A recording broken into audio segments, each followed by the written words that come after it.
Okay, now I told you we were going to paint this little ghost here, and that's exactly what we're going to do. And first of all, he's all cleaned up now. He's ready to be painted. Go. All right, I'm just going to use a few different colors here. I'm going to paint the tennis shoes this red color. It's a red oxide color. And so we're going to get busy doing that.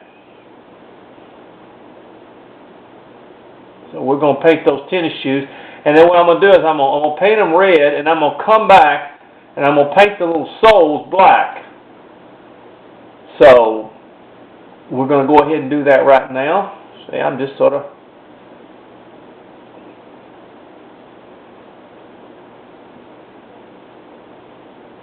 painting the shoes. Once again, using the water, I'm dipping into the water with my paints because we want that effect of that it is a wood carving and not a piece of plastic. And one thing about painting, as you'll see, the more you do it, the more you're going to learn more. And I know a lot of you out there are probably a lot better painters than I am. I mean, there are some people that are really artistic. I'm not an artistic painter. I hate to say it. I'm not. I don't do real good. I'm not an artist. I'm not a drawer.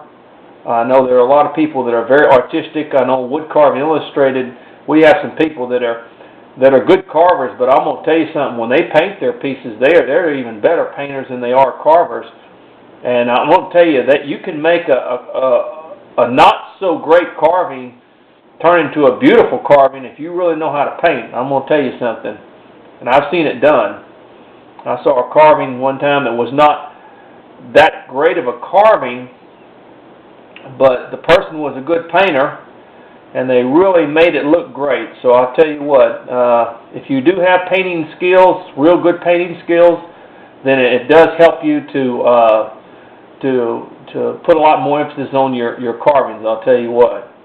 Okay, we got the shoes painted there. All right. Now, there we go. We'll let that dry for just a minute. Now, what I'm going to do is I'm going to just paint the pants a brown color. Now, like I said, you don't have to follow my color scheme here. This is just a regular brown, but I'm painting the pants legs. You don't have to follow my color scheme. You can paint it whatever you feel like painting it. I mean, that's what I'm trying to say. You can choose to paint that. Now, if you want to choose to paint the legs a flesh tone, so it looks like that he's got a instead of pants legs, in other words, with the trousers on,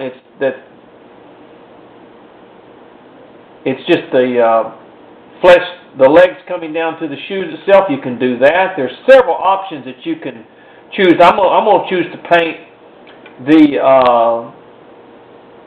legs in here, say the brown, which is fine. It's whatever you choose to do, in other words. I mean, you don't have to follow my color scheme. Basically, I'm just showing you how you do it, in other words. Because nobody, now if you have like I said, if you have a wife who can, and you see I painted now, I'm going to start painting the sheet the white color. This is that antique white is what it is.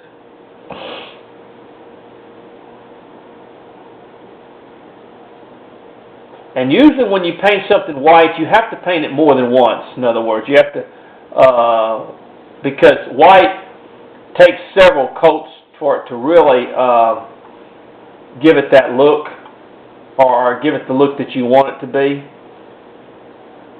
Because white soaks in so easily with the wood that it takes, usually I found that it takes several coats before you can really get the desired color that you want. And that's the thing about when you do your painting, you know, don't put on a heavy layer at first, just put on a light layer, and then you can go back and put you another layer on, and you can sort of, as we say, blend the layers as you go along, in other words. As you get the painting and get it done. And we're just going to paint this entire, in fact, I'm going to get a little bit, in this case I can go with a little bit bigger brush here, cover a little bit bigger area.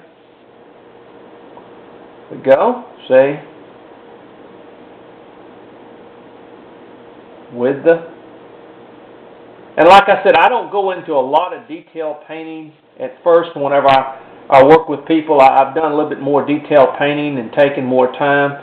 But for our videos here, like I said, you can do that. You can add little things on. You can add little Halloween decorations onto the sheet or whatever if you want to. Little bats or whatever. If you know how to draw real good, you can add those on to the little sheet that he has here. You can just do a number of things to your little carving to make him look more Halloween.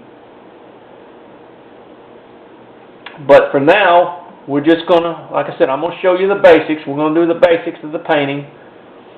And a lot of